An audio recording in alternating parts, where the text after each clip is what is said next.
Be sure to follow me on Instagram to get real life updates on everything that I'm doing here. The link to that will be down below in the description. Enjoy the video.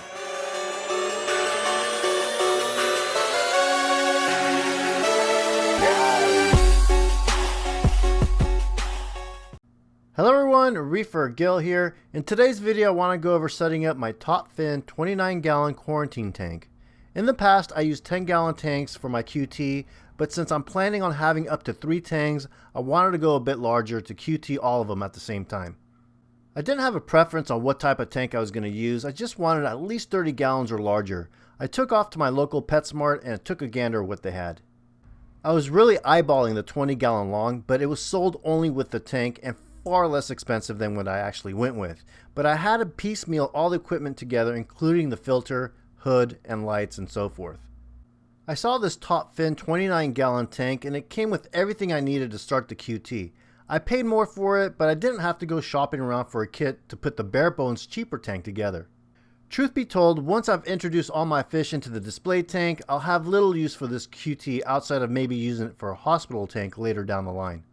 I do want to make a quick disclaimer. You do not have to set up a quarantine tank the way I did in this video. You can definitely set one up for far less than what I paid. I will have a future video discussing the pros and cons to using a quarantine tank. There are convincing arguments on both sides. Obviously, I'm in the camp with those who feel QTing fish is important. I brought the tank home and removed it from the box. I was pretty happy with the overall size of the tank. The kit included a hood and LED combo. There are 2 white LED strips attached to the hood. The on and off switch is conveniently placed along the cord.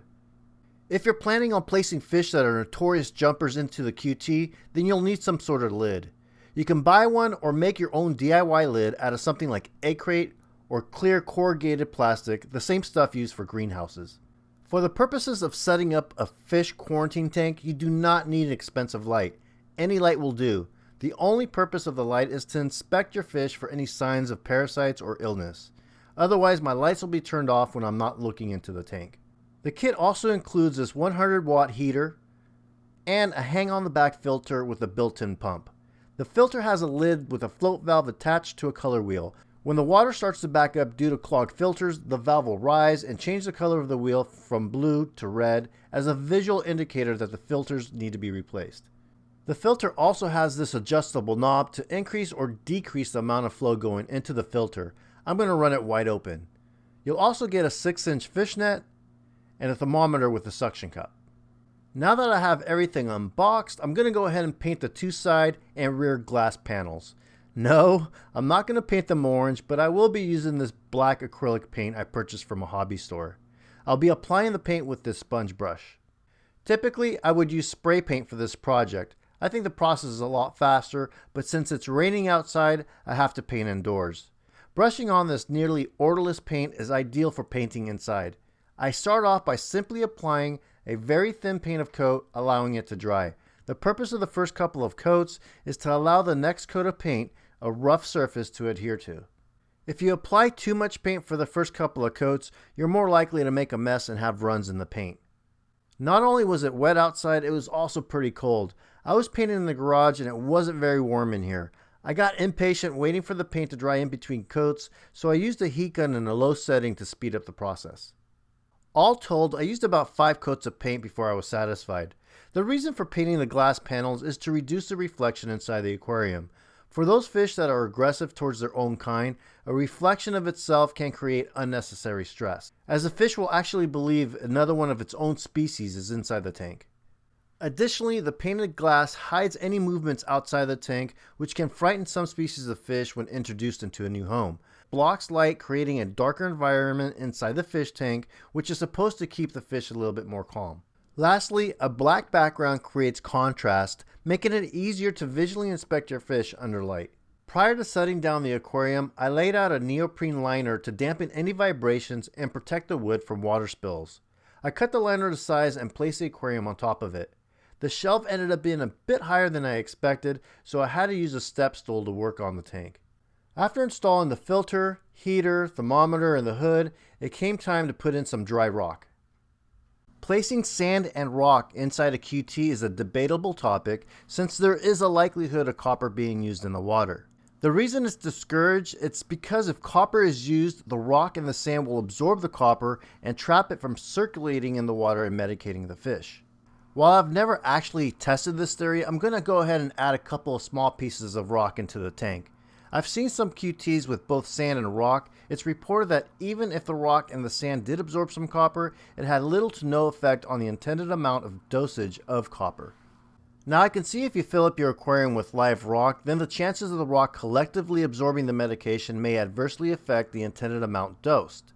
So if your target number is say 0.5 milligrams of free-floating copper in the water column, the rock may absorb a good portion of that, throwing off your dose. With that said, there are a couple of obvious benefits to using rock. First, it will give nitrifying bacteria a place to populate during the cycle. Secondly, it will create a place for the skittish fish to shelter and give them a sense of protection from predators, reducing their stress level. I'm not going to add any sand simply because I don't want to deal with any wet sand when it comes time to break down the system.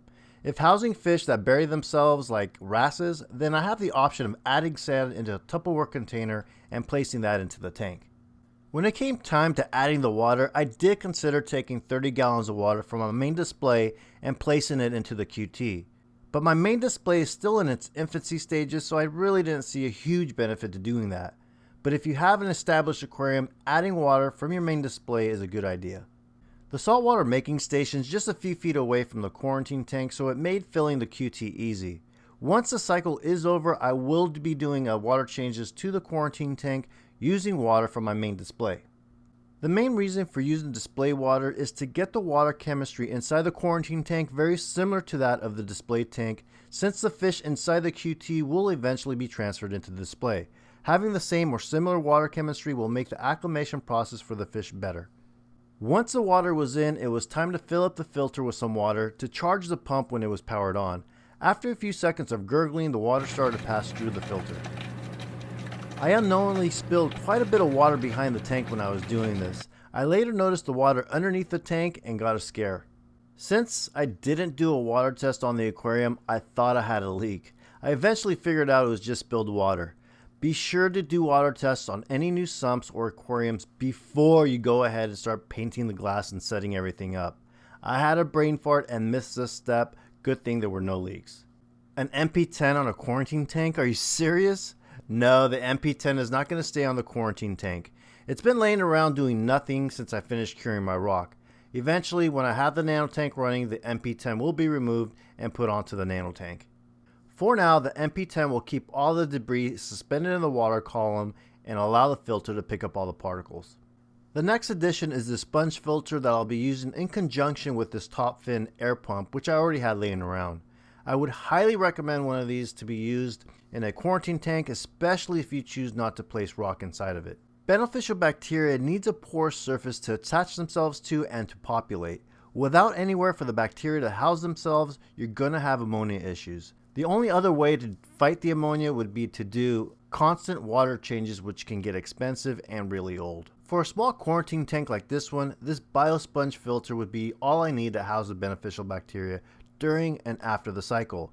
It will help filter the water of any floating particles or food. The air bubbles will also help with oxygen exchange and water movement. The combination of a sponge filter and the hang on the back filter could be sufficient enough for water flow, but adding a small circulation pump will also help clean up the glass bottom. Initially, the sponge filter wouldn't sink to the bottom. After leaving it in the water for a while and turning it on, the filter eventually soaked up enough water to anchor itself down.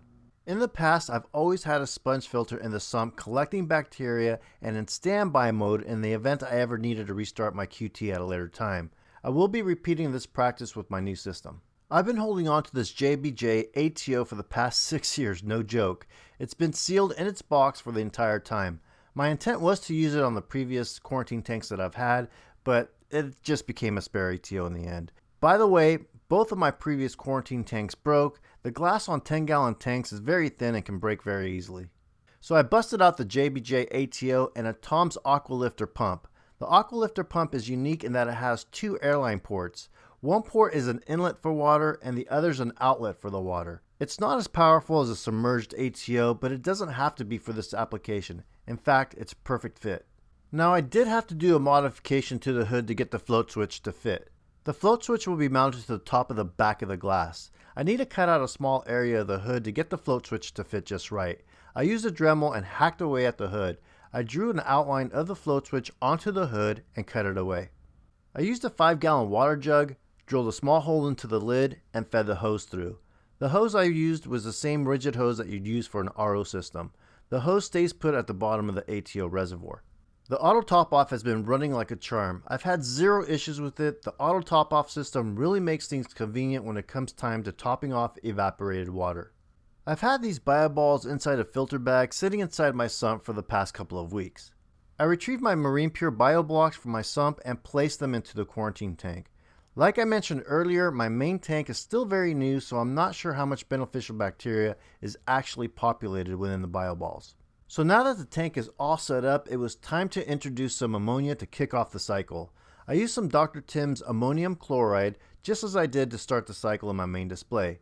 A couple of days later, I tested the ammonia and got a reading of 1 parts per thousand using my saltwater test kit. I did do a video on how to test your water for ammonia, nitrites, and nitrates. A link to that will be down below in the description. After confirming ammonia was in the tank, I took what was left over in the bottle of Dr. Tim's bacteria and added that into the tank. I'll continue monitoring the quarantine tank cycle process, and once the cycle is done, I'll do a large water change using water from my main display. After that, I'll start purchasing some fish. If you missed my fish plan list, the link to that will be down below in the description as well. And if you're wondering, I will not be pre-medicating newly arriving fish. I'm a believer of medicating only fish if they show signs of illness. I'll get more in depth on this topic in a future video.